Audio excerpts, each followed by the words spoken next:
Well, morning, guys. It's 12:32 in the morning. I'm not even live or awake yet. I am a zombie. November 14th, 2024, Thursday. Yeah, Roseman's kind of quiet out here for me. Haven't heard too much happening. I know a few weeks back we had shootings happening in our town. I don't know if they got the guy or not. Killed a 15-year-old. Part of the town was sad. They had private ceremony and funeral for the kid. Mild compared to what everyone else is going through these days. I was checking the news feeds recently. I hadn't been doing it in a while because they were making me sick to my stomach. But as I said before in my other videos, if I had seen Harris get the spot, would we still be going through what we're going through? Other people would say no. Some people would say yes. And maybe just a few of them are like, oh my God, not again. That Moreno Valley High School teacher, he got suspended. And the students went nuts. His history class went nuts on that one. So they got more students to protest.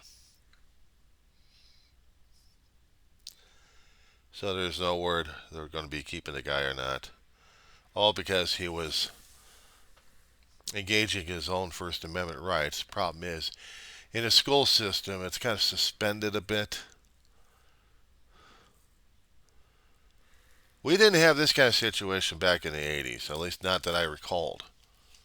Going through the elementary stage from, you know, early to mid 70s through um, to the beginning of the 80s, and then after that was junior high and then high school. But we didn't have the controversies back then. Different time, different president, and our economic situations were going screwed up as well. Of course, we'd have to have a strong country against Russia, and they used a lot of their resources to continue the Soviet Union until their economics it was just not feasible for them to be the strongest nation around, as I said. So they're gone. They mutated into the country of Russia. Union broke up. Did we protest about that one? Did I see any protests out in the streets concerning about lack of jobs? Sorry, lack of jobs and gas prices going up, and not to mention food prices going up. They were talking about that, the inflation kicking in. Reagan was supposed to have a plan to trickle down theory. The rich get richer and we poor get screwed. Bush tried. Didn't work with him either. Bush Sr. Didn't work. So now what? The other president comes in. We had a high deficit going on. Low jobs. Low morale. Clinton comes in. Next 8 years. He's working on it. Despite the fact he had his own personal issues dragged into the situation. Took the nation's attention away from everything else and turned it into the Clinton hour. But economy did stabilize. There was job growth. Prices came down. At least how much I do recall. And we didn't have to deal with the trickle-down theory either. See, it doesn't work when the rich get richer and they don't care. They got all the money, they got all the power, and they're making all the rules and regulations. Why? They can buy off people left and right. Talk about your oligarchy here. Speaking of which, concerning about Marco Rubio, when his,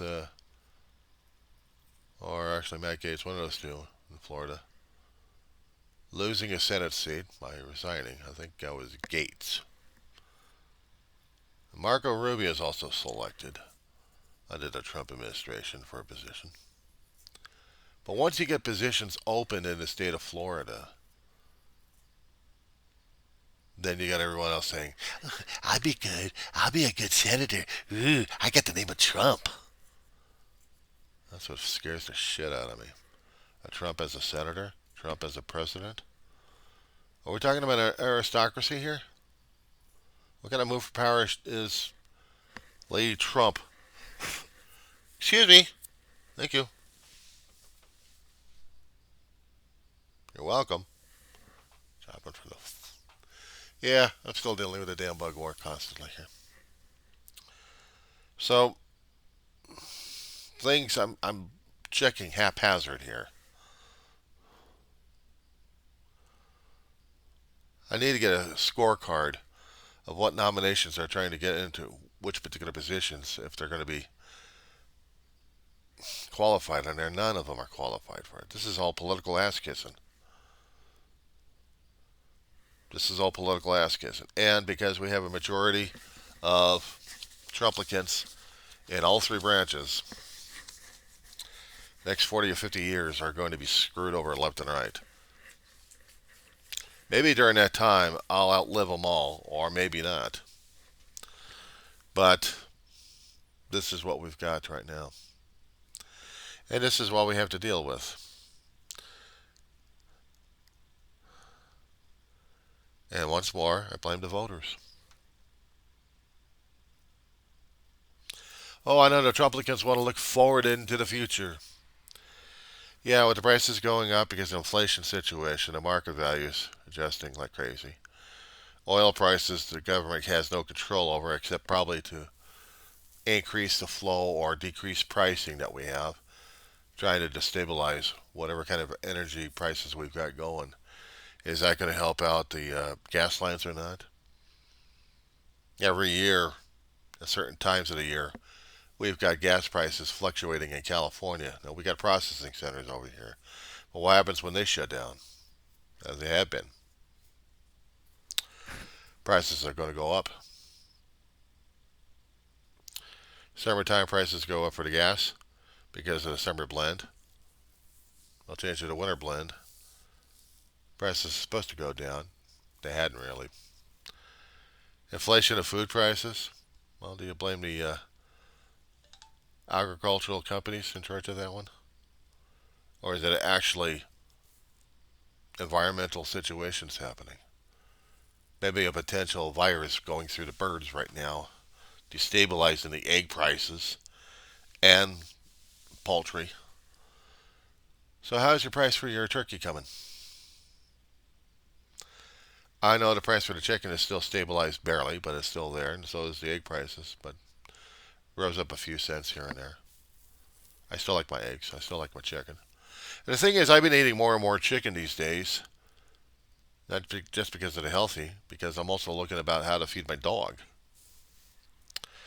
All that canned dog food I'd been buying for a hell of a long while and feeding it to her wasn't exactly the healthiest damn shit, so I just switched over to rice and poultry. Rice when I can actually get it going. Poultry and the dried food for the senior bit. And well, it's supposed to be good for all dogs too. So I got to consult with the animal doctor on that one. Fluctuate the flavor of the chicken just to keep her interest going. She is an old dog, and I got to take care of my dog. She's well within 20. Excuse me. They're dropping all over the place. Anyway, things I got to take care of, which is my dog. I got to take care of her health as she's declining in years. I really have to be careful with her health.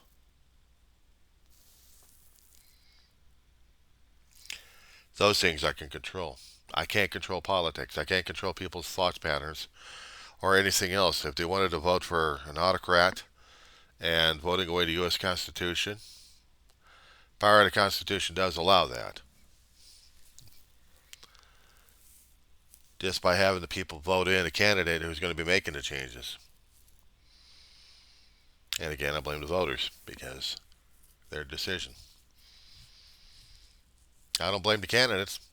I blame the voters, the ones that are actually doing it. They had to listen to scam artists and con artists left and right. They can't decide. They don't want to decide. They want to have a strong person to lead them right over the cliff edges. Taking poor schmucks like me and you over the edge with them. And again, I blame the voters. Ignorant bastards. Would they have known better? Well, shit. Past actions, past history, but people kept saying it was fake news. Who do they believe? Sometimes the corporate media gets changed. Sometimes the narrative gets changed and we don't even know what's going on. Again, I blame the voters. Because they had to support corporate media. The power is in the people, supposedly. People keep voting away the power. Want somebody else to take care of it because they don't want to deal with it. Again, I blame the voters.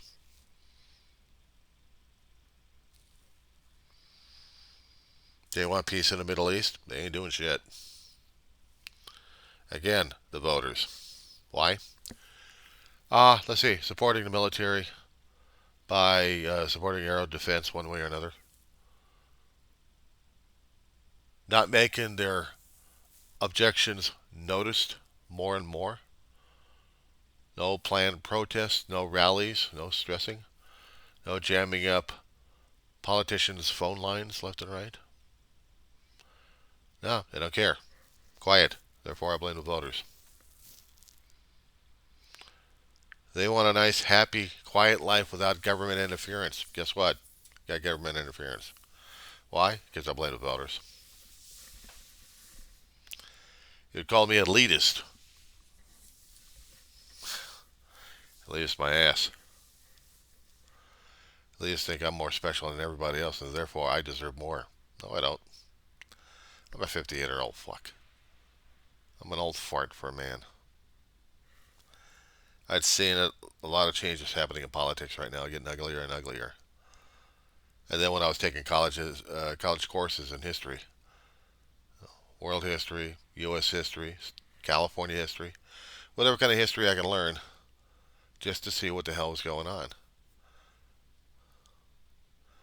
And the more I'm opened up to it, and the more I know I've lived in certain time periods, I'm understanding reasons why some people matter and other people are just don't care, are not willing to care enough. We look at the history books, we see the notable figures and names in there, the ones who actually want to change things. Mostly for selfish reasons, but altruistically they wanted to make things a lot better for everybody else. And they won't get name credit until decades later, when the names are brought up and the history is revealed and what actions they have, and they're studied, made into quizzes, tests, but really not known to the general public as much. And then there's the people in the background. Do they matter as much?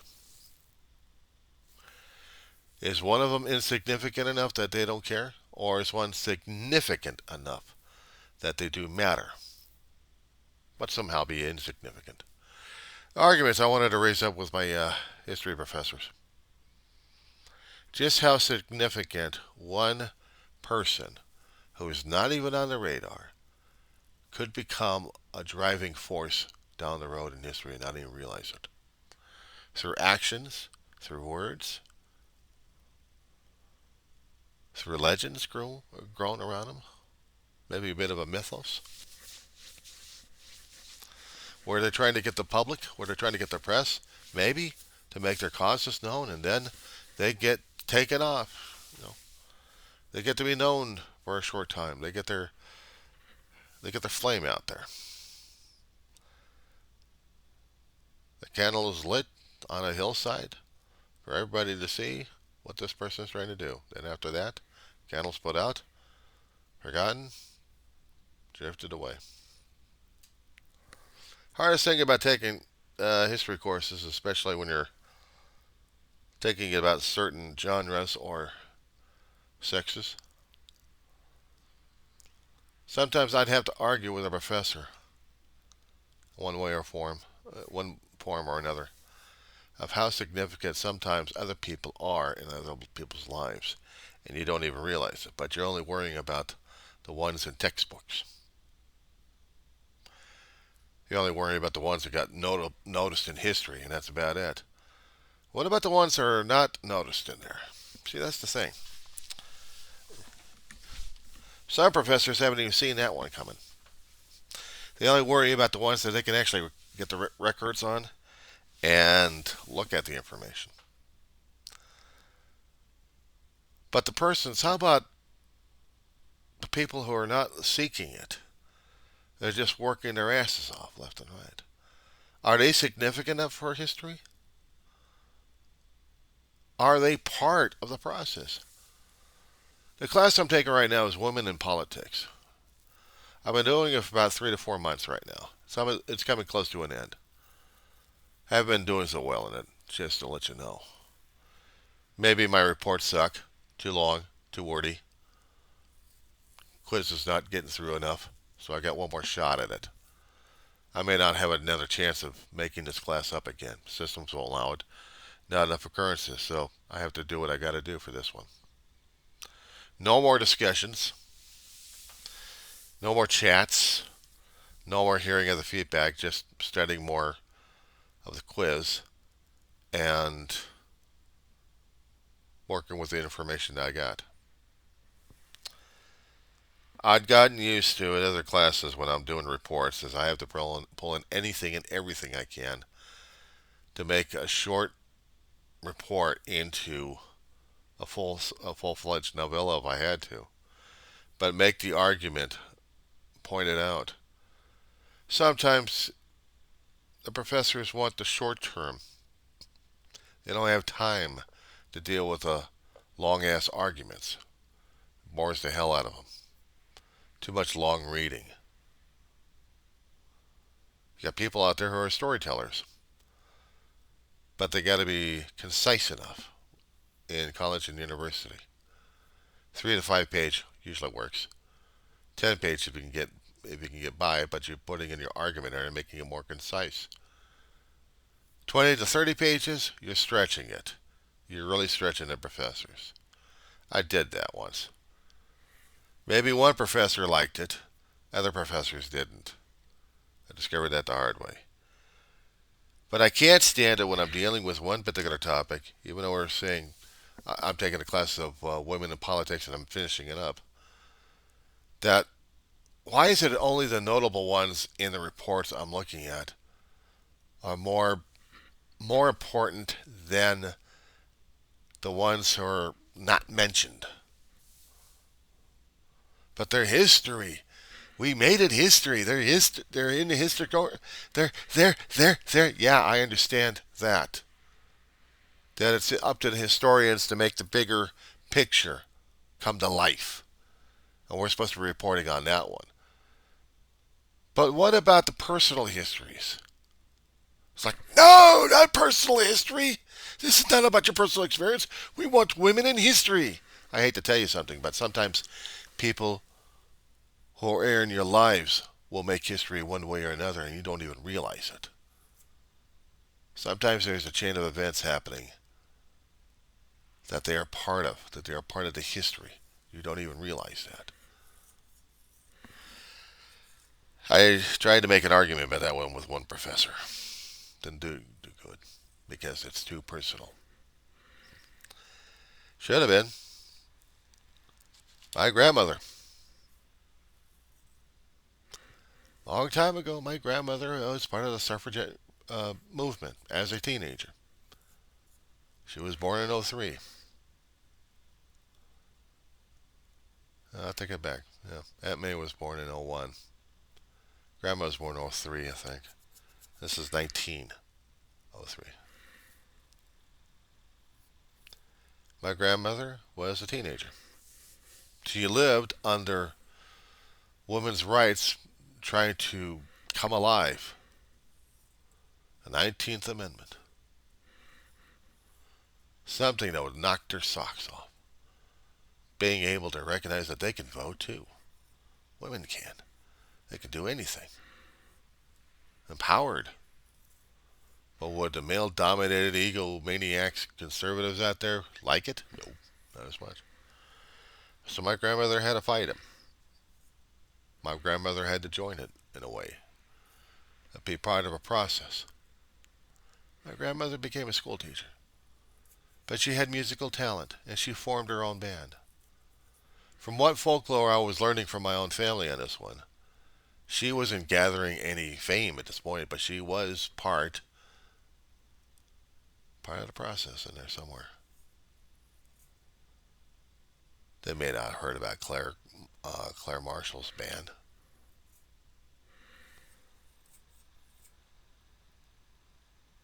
Or probably heard about her one-room school teaching in a small town in Utah, Hiawatha, a long time ago.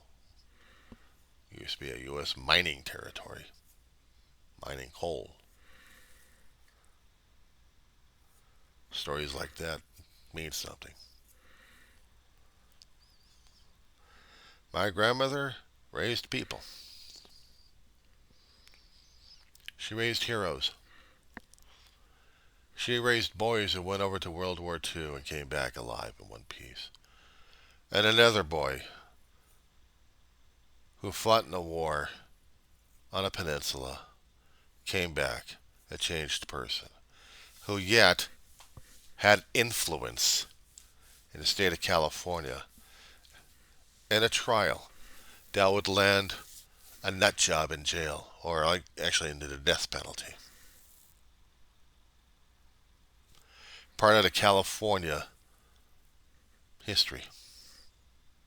Names never mentioned out there, but people came to his funeral. Robert Cameron. My mother called him Bill. I called him Uncle Bill.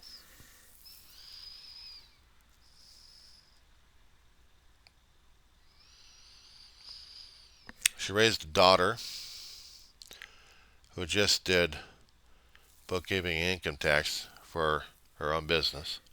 She had worked at different jobs, retail, office clericals, and she was very good at numbers. She was knowledgeable. And she raised two boys. Both were devoted, as devoted to the Ma. Through different choices and different decisions, we probably didn't have anybody to extend our own family. That's all right. But we can tell about this. But I can tell about the history because my brother and my mother rest in urns.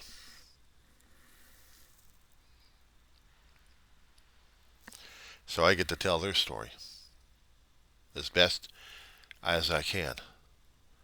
And I'm not looking for history at this point, but maybe I am going to be part of history in a way. Because I'm trying to extend and talk about their history along with my history so they won't be forgotten. In a sense, we all have mothers that can affect children who will do things in their lifetime. It may not be capturing attention of the world, but maybe it'll make the world in their territory just a little bit better than when they came into it. See, that's the thing. That's the thing. We can read about all the famous people because they got and achieved their fame by doing a lot of great deeds out there, got caught by the press, and they wanted more of it to produce their own agendas. to have people learn about them, about their own agendas out there, and how's it going to be affecting people left and right. And we study about them. We constantly study and regurgitate the information out. But for those who've actually lived through the history of when these women were alive and making history, yeah, their influences, their decisions, their choices definitely had um, impact. Definitely had impacts one way or another in our lives. Sandra Day O'Connor, first woman up there. Supreme Court. They made my mother proud. My mother was going crazy. And then so did my heir get in there, and my mother was happy about that one. Ginsburg got in there. Oh, my mother was, oh. She was happy that we had women on the bench. We actually had women on the bench, and she was happy about that one. She was also happy that we actually had women coming into the Senate and House of Representatives making their marks.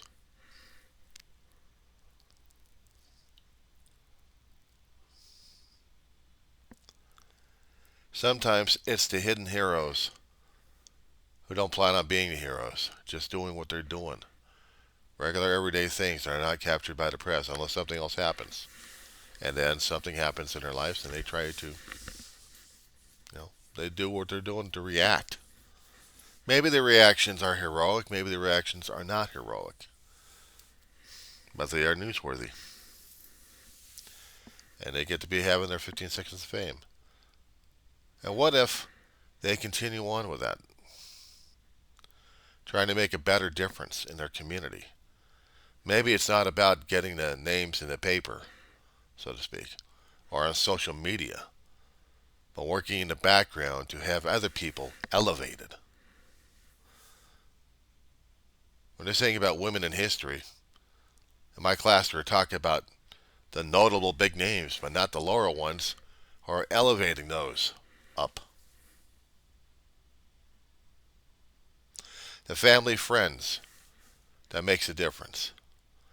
That influences their children to make an influence, or one way or another, in life somewhere down the road. Meeting a very strong, courageous woman in my lifetime to help my family when was needed the most.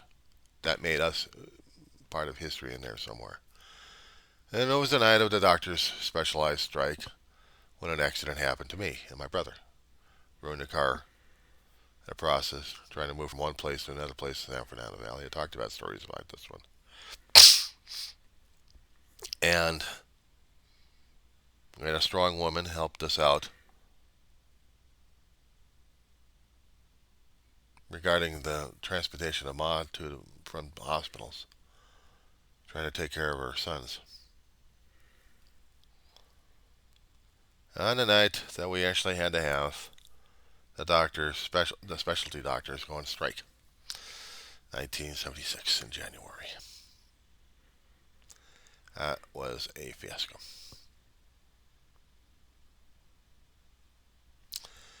But it's nothing new for other people. What happens if you had a woman bus driver and she's transporting people left and right, and you don't know if any one of those people on the bus might be putting themselves into the history books? They could share stories about that one. What about cab drivers or fire personnel? Woman donning the fire gear to help fight fires. Or police officers put on the badge and the uniform to defend. Better than that, how about the women going into military service, specializing in a few things, or even rising up in the command structure? Somehow gaining notoriety that you would have a woman uh, aircraft carrier commanding officer there. Try that one. or a woman who's in charge of a squadron, fighter squadron, bomber squadron, or even special forces.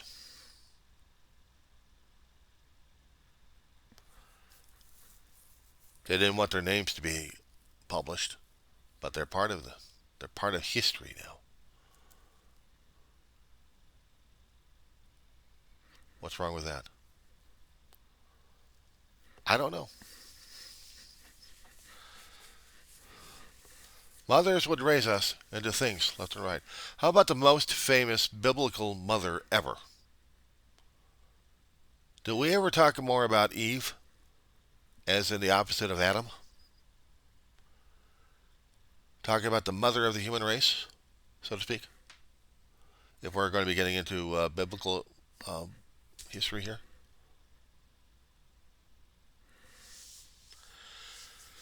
How about a biblical mother who raised a son who formed a religion right after his death? But that's history, isn't it? Or is it?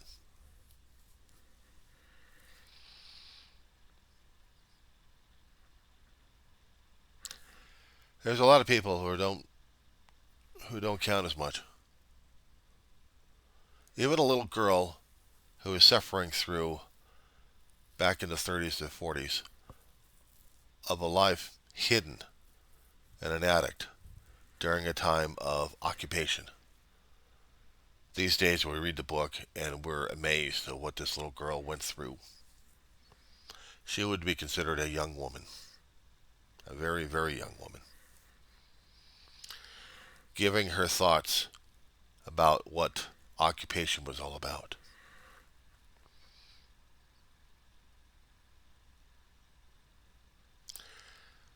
But some of us don't even think about it as much because we don't care about it as much, do we? I guess next time when you have an issue with your own mother, understand this. Decisions that you make, decisions that you come across, are going to be influenced by whatever you learned from your mother and your father. Well, if you just got one mother, then that's it. And how is that going to be able to affect you down the road and affect others? You guys ever come across, and I've said this in several videos already, concerning about the Japanese Zen garden? Probably in different cities that you could find us, different locations. But if you want an actual experimentation, go to a lake, drop a stone in it, and see the ripples. In a Japanese Zen garden, they make it out of sand and whatever obstacles they can put in there to show cause and effect.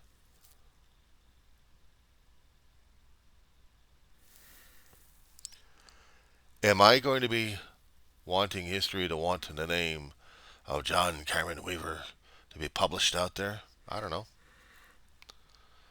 I did this for for therapy, basically.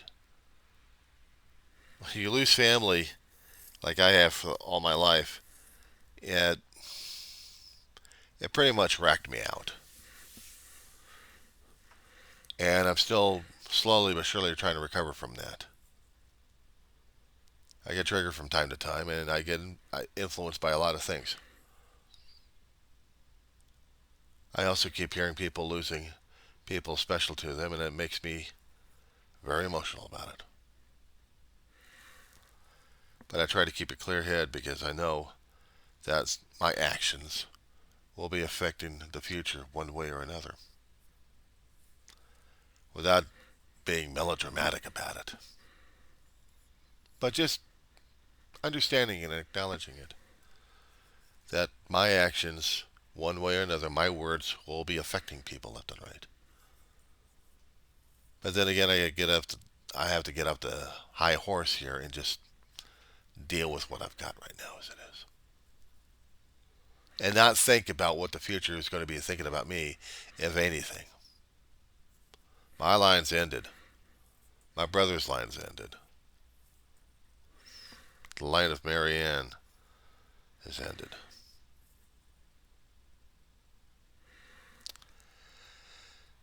It would have been better if it was not ended.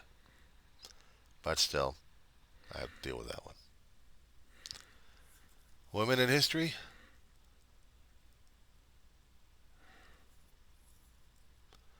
How about a woman astronaut who climbs aboard a space shuttle? First teacher. But she won't be coming back to the classroom after that.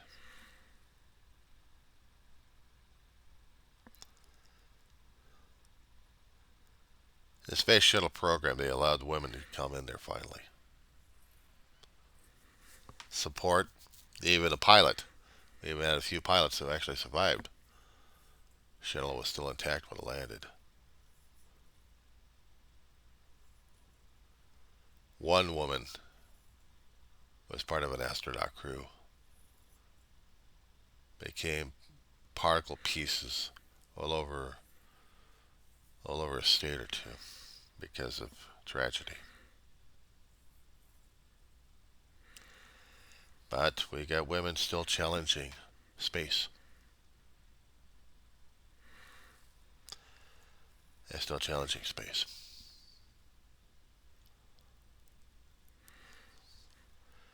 Doesn't matter if they're getting into history books or not.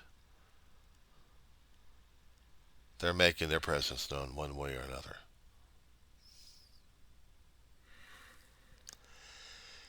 And if I can get that message off to my professor back at the college that I think I'm wearing a shirt telling people about.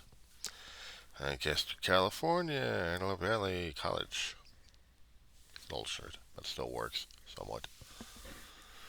And I'll be able to tell this one particular professor that you're looking at the bigger names.